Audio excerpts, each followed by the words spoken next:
define verbal irony. Verbal irony is when sarcasm is used in a conversation.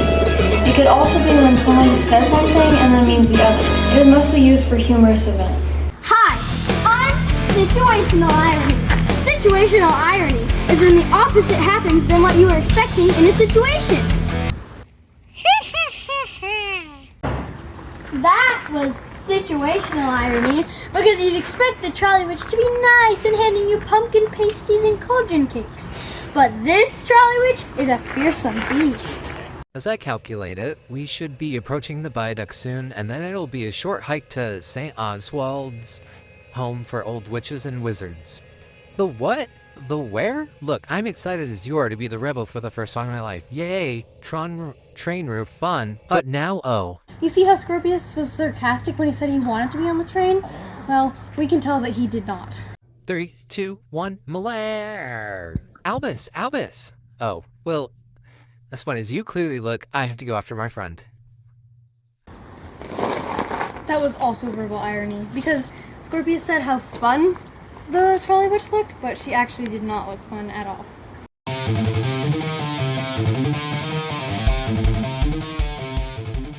It was situational irony because you'd expect a bunch of old people to be run down and old, but in this case, they're lively and dancing.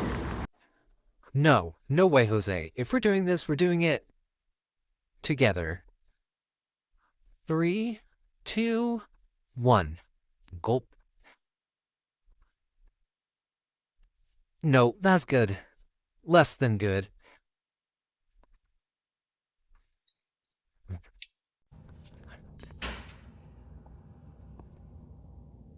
This is going to be slightly weird, isn't it?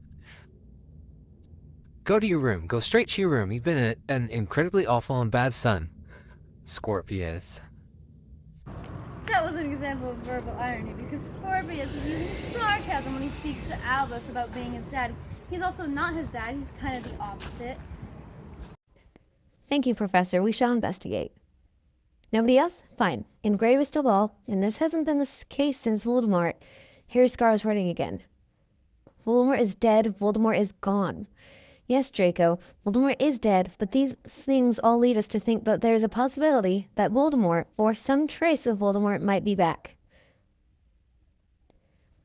Now, this is difficult, but we have to ask to rule it out.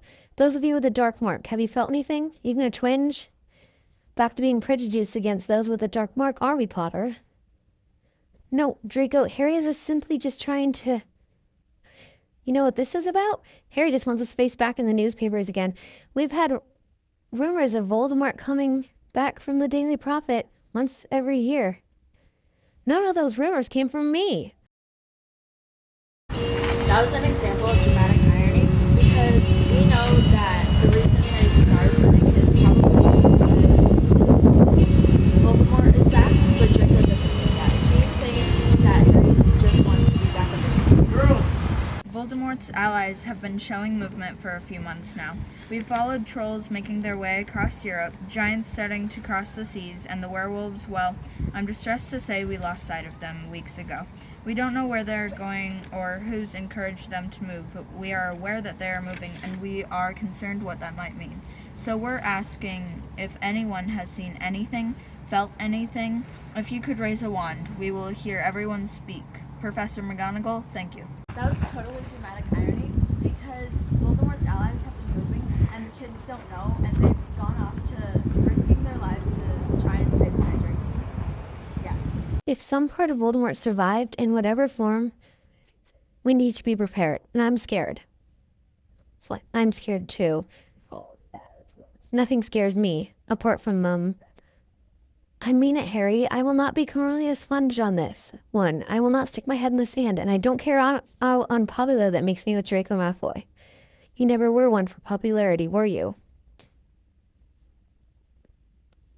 That was totally verbal because Ron said that Hermione was never one for popularity except for she was super popular because she was Harry's friend and she was like the smartest kid in school.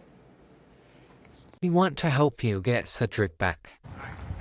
That was an example of dramatic irony because the parents don't know where the kids are, but we know the kids are helping with Amos to save Cedric.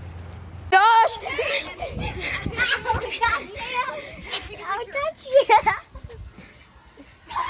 Oh my gosh.